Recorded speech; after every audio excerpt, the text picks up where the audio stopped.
the hierarchy of power was about to change.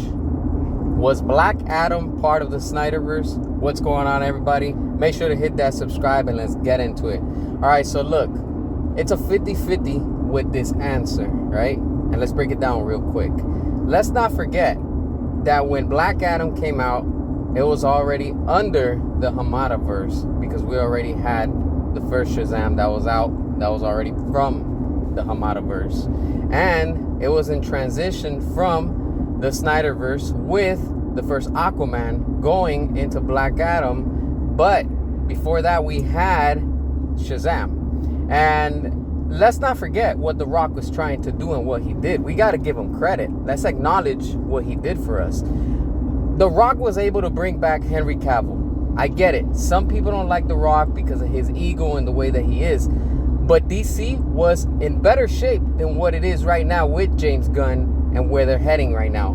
And it's sad because a lot of people don't like to give The Rock credit for what he did. But he was able to bring back Henry Cavill. And we got that cameo with Superman. So DC was on the right path. And things were about to change for the good and for the better, because he was able to pull that. And since he was able to do that, you know, we got to acknowledge and give him credit that he did that and he made that possible. Now, let's not forget the executives above him, Walter Hamada, and at the time we already have James Gunn lurking in the background. And this is why you see James Gunn's wife, that she appears in Black Adam, and she was already at the end credit of Shazam 2. So things were already like bubbling in the background. And of course, you know, that snake was slithering. And don't be surprised that he had something to do and he made it impossible. Because of course, Walter Hamada is friends with James Gunn on a personal level.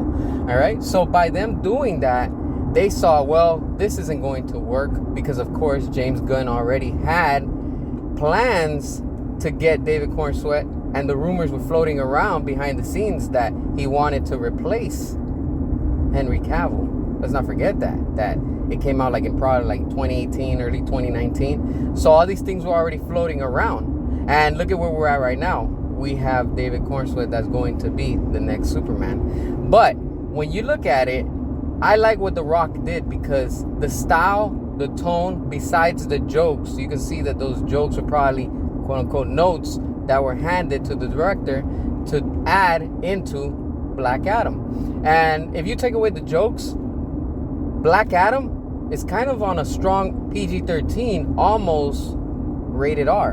And that fits in tone, at least for me as a fan, under the Snyderverse, because he was trying to go with that tone and that feel of it. It wasn't cartoony, it wasn't, you know, like all cheerful, it wasn't all like full of jokes and stuff like that. It was a more serious, grounded, you know, Black Adam movie that we got. And for what it is, I like it. I appreciate that. You know, The Rock did what he could, and he made it possible to try to please us, the fans. And let's not forget that he was also saying, when fans were asking him, hey, are you going to face off Superman? And, you know, we saw what they were saying online and stuff like that, like they were hinting towards it.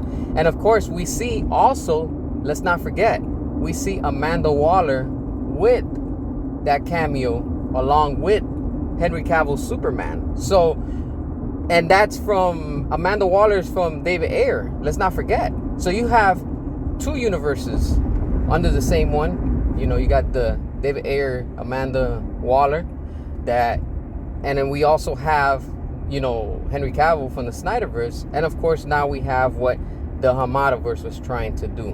But of course, you know, things went down and they didn't happen. And, you know, it's a shame what came from it. But this doesn't stop us, the fans, from fighting for Restore the Snyderverse and release the Ayer cut. We will get it in due time, because the way that things are going down in DC is not working. And with James Gunn, it's not the solution, you know. So let's give credit where it's due. For me, in my eyes, even though Black Adam wasn't officially part of the Snyderverse, I put it under the category 50-50 under the Snyderverse, because he tried, he did what he could. But again, WB playing WB with the executives. As always, drop your comments, hit that subscribe, and until next time.